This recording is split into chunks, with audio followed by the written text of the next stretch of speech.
Friends 2024 টি-20 বিশ্বকাপের প্রথম match খেললো গতকাল আমাদের টিম ইন্ডিয়া। আর প্রথম ম্যাচেই জয় আসলো, কার্যত আয়ারল্যান্ডকে উড়িয়ে দিয়ে প্রথম জয় তুলে নিল আমাদের রোহিত অ্যান্ড কোম্পানি। আর ফ্রেন্ডস এই জয় দিয়েই তাদের বিশ্বকাপ সফর শুরু। আর সামনের ম্যাচ 9 জুন রবিবার। হ্যাঁ ফ্রেন্ডস, বিগ সানডেতে মুখোমুখি হবে ইন্ডিয়া আর Pakistan. Big match, high voltage match. তার আগেই কিন্তু ইন্ডিয়া টিমের গতকাল দুর্দান্ত পারফরমেন্স আসলো।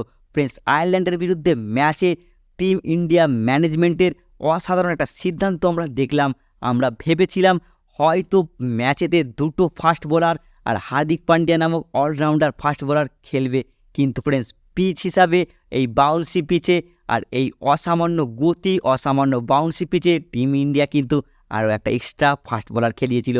আর এর ফল কিন্তু টিম ইন্ডিয়া দেখলো।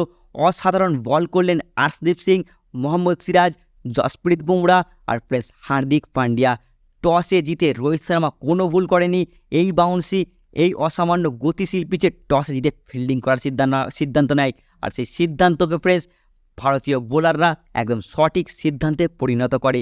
আয়ারল্যান্ডকে মাত্র 96 রানে অল আউট করে ফেলে টিম ইন্ডিয়া। ফ্রেন্ডস আয়ারল্যান্ডকে অল আউট করার পিছনে সবথেকে বড় ভূমিকা নেয় ফ্রেন্ডস হার্দিক পান্ডিয়া। আমরা ভেবেছিলাম আইপিএলে হার্দিক পান্ডিয়ার খুব একটা ভালো ফর্ম নেই, তাই হয়তো বিশ্বকাপে হার্দিক পান্ডিয়াকে নিয়ে একটু আমরা চিন্তা করেছিলাম, কিন্তু সেই চিন্তা কাটিয়ে হার্দিক পান্ডিয়া অসাধারণ পারফরমেন্স করলেন। হার্দিক পান্ডিয়া বাংলাদেশের বিরুদ্ধেও ভালো ব্যাটিং করেছিলেন আর এই ম্যাচে ফ্রেন্ডস দুর্দান্ত বোলিং করলেন। হার্দিক পান্ডিয়া 4 ওভারে 3 উইকেট তুলে নেন। আর ফ্রেন্ডস হার্দিক পান্ডিয়া ছাড়াও জসপ্রীত বুমরার খাতায় 3 ওভারে 2 উইকেট আর রান গেছেন মাত্র 6। হ্যাঁ ফ্রেন্ডস, বুমরা তো সবসময় আমাদের বেস্ট বলার, আমার তো মনে হয় বিশ্বের বেস্ট বলার।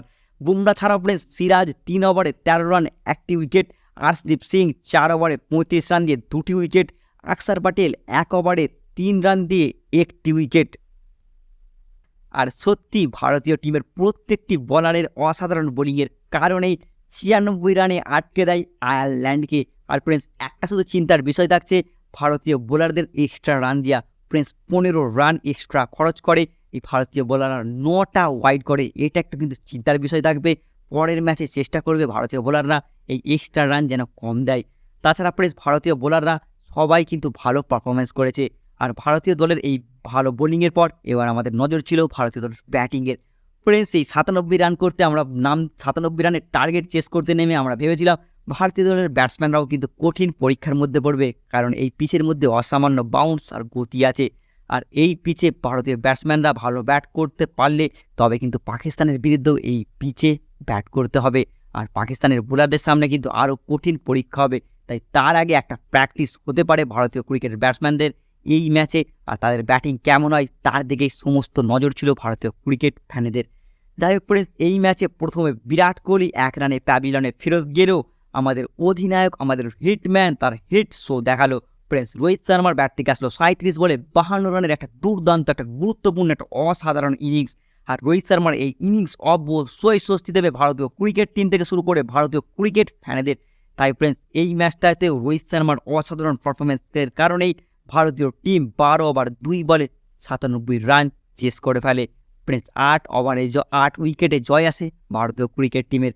আর এই ম্যাচের মধ্যে একটা অস্বস্তি মনে হচ্ছিল, কারণ রোহিত শর্মার রিটায়ার্ড আউট হয়ে গিয়েছিলেন, কারণ রোহিত শর্মার চোট লেগেছিল।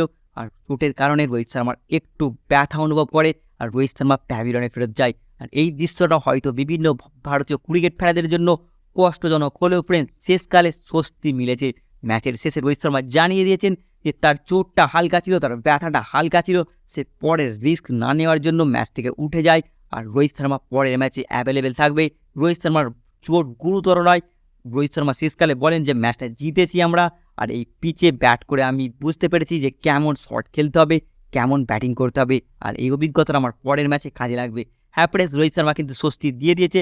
রোহিত শর্মা নিজেই জানিয়ে দিয়েছে যে খেলবে পরের ম্যাচে।